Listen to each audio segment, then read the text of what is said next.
حضرت بلال حبشی رضی اللہ تعالیٰ عنہ نے سارا گھر کا کام کاج خود سے سنبھال لیا تھا. ایک دن غائب ہو گئے حضرت بلال اذان دے کے, فجر کی اذان دے کے. ایک دن فجر کی اذان دے کے غائب نہیں ہونا چاہیے. کیا خیال ہے آپ کا؟ مؤذن کو اذان دے کے غائب, اسے مسجد میں پھر رہنا چاہیے. حضرت بلال حبشی رضی اللہ تعالیٰ عنہ اذان پڑھی, غائب ہو گئے. صحابہ ڈھونڈ رہے ہیں بلال کدھر ہے, اقامت پڑھے. حضور نے فرمایا ٹھہر جاؤ, بلال آئے گا تو اقامت پڑھے گا. بلال آئے گا تو جلدی نہ کیا کرو مسجد میں. اگر 2-4 منٹ کبھی دیر ہو جائے نا نماز میں تو جلدی کوئی بات نہیں, اللہ کے گھر ہی آئے ہو نا, جلدی نہ مچایا کرو. اللہ کا گھر ہے, رحمت والی جگہ ہے. حضور نے فرمایا بلال آئے گا تو اذان پڑھے گا. اب سب صحابہ خاموش ہیں کہ بلال جاتا نہیں, کام بھی اس کا کوئی ایسا نہیں.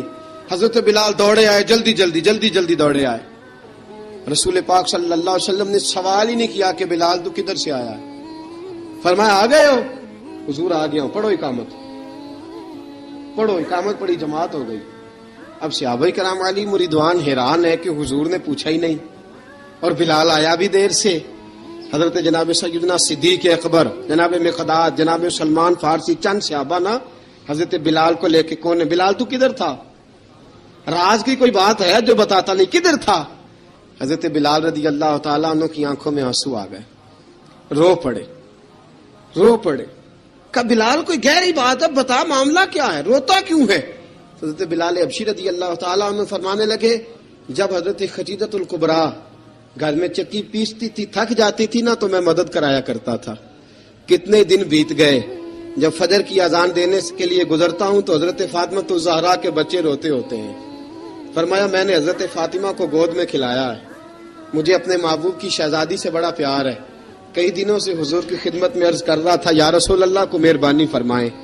حضور نے رات پیغام بھیجا ہے سیدہ فاطمہ کو کہ بلال جب آئے تو پردہ کر کے اندر چلی جایا کر. حضرت بلال فرماتے ہیں اذان دے کے گیا تھا حضرت فاطمہ کے گھر. میں نے کہا محبوب کی بیٹی ذرا پردہ کر لے, تو بچوں کو دودھ پلا, میں تیری چکی پیس دیتا ہوں. حضرت بلال حبشی کی آنکھوں میں آنسو رو رو کے بتلاتے ہیں. فرمایا سیدہ طیبہ طاہرہ حضرت فاطمہ الزہرا. میرے حبیب نے پتہ کیا فرمایا؟ فرمایا جس نے فاطمہ کو راضی کیا اس نے تو مجھے راضی کیا. حضرت سیدنا بلال حبشی فرماتے میں نے چکی پیسی اور میں تمہیں کیا بتاؤں, میرے محبوب کی بیٹی نے مجھے بڑی ہی دعائیں دی ہیں. انہوں نے مجھ پر بڑا ہی اظہار محبت فرمایا ہے. فرمایا میں آذان سے لے کر جماعت تک لوگ تسبیحاں رولتے ہیں, لوگ قرآن کی آیات کی تلاوت کرتے ہیں. آذان سے لے کر جماعت تک لوگ مختلف قسم کے اذکار میں مشغول ہوتے ہیں. فرمایا میرا ذکر سنو, میری تلاوت سنو, میرا وظیفہ سنو. میں آذان سے لے کر جماعت تک محمد عربی کی بیٹی کی خدمت کرنے چلا جاتا ہوں. رسول پاک صلی اللہ علیہ وسلم کی شہزادی کی چکی پیس کے آیا. حضرت بلال نے اس انداز میں, بدر کی جنگ لگ گئی, بدر کا مارکا, حضرت بلال کے ہاتھ میں تلوار ہے. کہا میں لڑوں گا, پورا جہاد کروں گا. امیہ بن خلف جو بڑا مارا کرتا تھا نا, وہ دوڑ رہا تھا اپنے بیٹے کو لے کے. آگے کچھ صحابہ کھڑے تھے, وہ قریب سے گزرنے لگا. حضرت بلال نے فرمایا ذرا پکڑنا امیہ کو, یہ مجھے مارا کرتا تھا, ذرا پکڑنا, نہ جانے نہ دینا. امیہ کو صحابہ نے روکا. حضرت عبد الرحمن ابن عوف نے پکڑ کے ایک زور سے گھونسا مارا, ادھر جا کے گرا. حضرت بلال تلوار لے کے کھڑے ہیں امیہ کے سر پہ. کہا امیہ میں تجھے نہیں کہا کرتا تھا اللہ میرے مصطفیٰ کو بڑی عزتیں عطا فرمائے گا؟ میں تجھے نہیں کہا کرتا تھا کہ خدا ہمیں غلبہ دے گا؟ هو الذی ارسل رسولہ بالہدی ودین الحق لیظہرہ علی الدین کلہ. میں نہ کہا کرتا تھا کہ اللہ اس دین کو ہر دین پہ غلبہ دے گا, پر میں دیکھ اللہ نے ہمیں عزت دے دی, دیکھ تو ذلیل کر دیا گیا. حضرت بلال نے مارا, گردن اڑا دی. حضرت ابوبکر صدیق پیچھے دیکھ رہے تھے, دوڑے ہوئے آئے. کہا بلال مبارک ہو, بلال مبارک ہو, آج تو تیرے سارے بدلے پورے ہو گئے. حضرت بلال نے سجدہ شکر ادا کیا. میرے دوستو بڑی باتیں ہیں جناب بلال کی کرنے والی. یہ وقت ساتھ نہیں نہ دیتا کسی کا, یہ رک جاتا ہے, یہ کہتا ہے کہ بس اب رک جاؤ, وقت ہو گیا آگے گزرنے کا. حضرت بلال حبشی رضی اللہ تعالیٰ عنہ رسول پاک کا وصال ہوا نا, حضرت بلال نے منہ سے لفظ ہی کوئی نہیں ادا کیا. کسی نے اپنا دکھڑا کسی انداز میں سنا لیا. حضرت عمر نے کہا, جس نے کہا حضور وصال کر کے گردن اڑا دوں گا.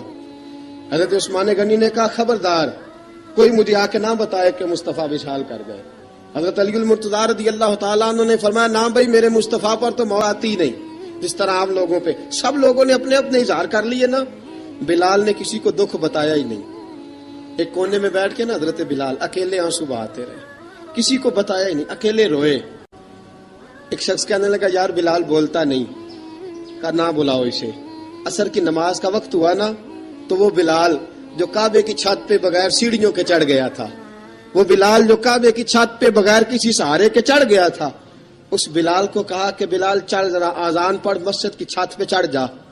حضرت بلال کئی بار چڑھے اور کئی بار گرے, کئی بار چڑھے اور کئی بار گرے. حضرت بلال حبشی رضی اللہ تعالیٰ نے آواز دی, کہا سلمان میری مدد کرنا, میری مدد کرنا, اب مجھ سے چڑھا نہیں جاتا, اب مجھ سے جایا نہیں جاتا. جناب سلمان فارسی نے بھی سوال نہیں پوچھا کہ بلال تو بیمار ہے, یہ نہیں پوچھا.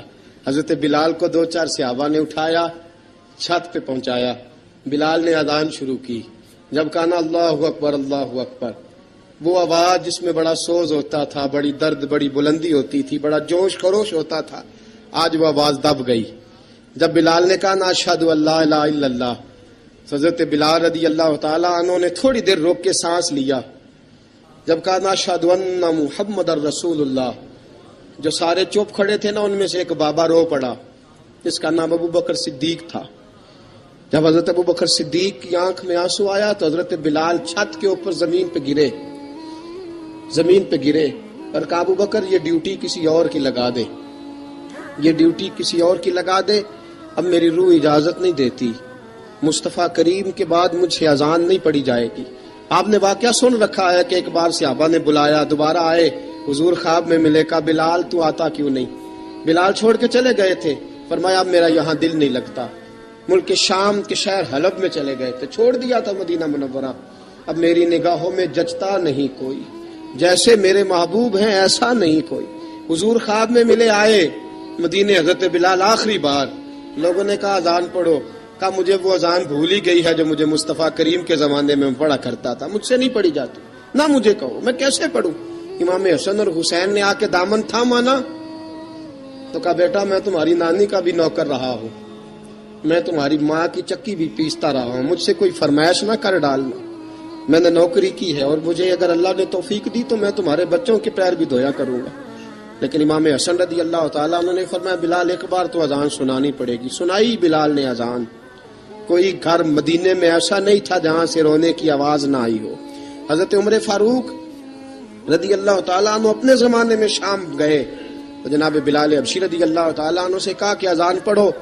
حضرت بلال نے فرمایا میں پڑھ ہی نہیں سکتا. بڑی ہمت کے بعد اذان پڑھی اور جناب بلال نے کہا تم اگر روئے نہ تو میں اذان پڑھوں گا. رونا نہ, وعدہ لے لیا. حضرت عمر تو نہ روئے لیکن معاذ ابن جبل نے رونا شروع کر دیا. جب معاذ ابن جبل روئے تو پھر عمر بھی روئے, جب عمر روئے تو پھر بلال بھی روئے. وہ اذان اشہد ان لا الہ الا اللہ تک گئی. رسول پاک کے بعد پھر اذان اس سے آگے بڑھ نہ سکی. حضرت بلال کا وقت وصال آیا. حضرت ابو درداء کے داماد تھے جناب بلال حبشی. حضرت ابو درداء بہت معتبر صحابی ہیں, ان کی بیٹی حضرت بلال کے گھر میں تھی. حضرت بلال کا وقت وصال آیا تو آپ کی بیوی کہنے لگی بڑے افسوس کی بات ہے, آپ بچھڑ رہے ہیں. فرمایا افسوس نہ کر, مجھے مبارک دے, میں آج بچھڑوں گا تو جا کے رسول پاک سے ملاقات کروں گا. حضرت بلال حبشی نے, میرے دوستو غریب آدمی تھے نا, مال تو زیادہ نہ دے سکے لیکن انہوں نے خدمت اس طرح کی. آپ میں کھنگالتا رہا کتابیں, 28-29 کتابیں میں نے کھنگالی اس ہفتے میں حضرت بلال پر. حضرت بلال کا دعویٰ ہی کوئی نہیں. پوری کتابوں میں, پوری سیرت میں کہیں کوئی دعویٰ ملتا, کہیں نہیں کہا میں نے یہ خدمت کی ہے. یہ دعویٰ حضرت بلال کا دعویٰ, میں غور کرتا رہا اس بات پر کہ سب لوگ دعویٰ کر لیتے ہیں نا, بعض صحابہ کے دعوے ملتے ہیں کہ ہم نے فلاں موقع پہ خدمت کی تھی, بلال بدر میں, بلال احد میں, بلال خندق میں, بلال فتح مکہ میں, بلال نے ساری خدمتیں اپنے سر. لیکن بلال کا دعویٰ, حضرت بلال نے اپنے منہ سے ایک بار بھی نہیں کہا میں نے یہ خدمت. عشق بہت کیا. غریبوں جان نہ چھڑایا کرو, یہ کہہ کہ جان نہ چھڑایا کرو کہ ہم کیا کر سکتے ہیں, ہم کدھر جائیں, ہم آگے بڑھو, عملی طور پہ اپنا آپ پیش کرو, رسول پاک کے عشق میں رنگ جاؤ.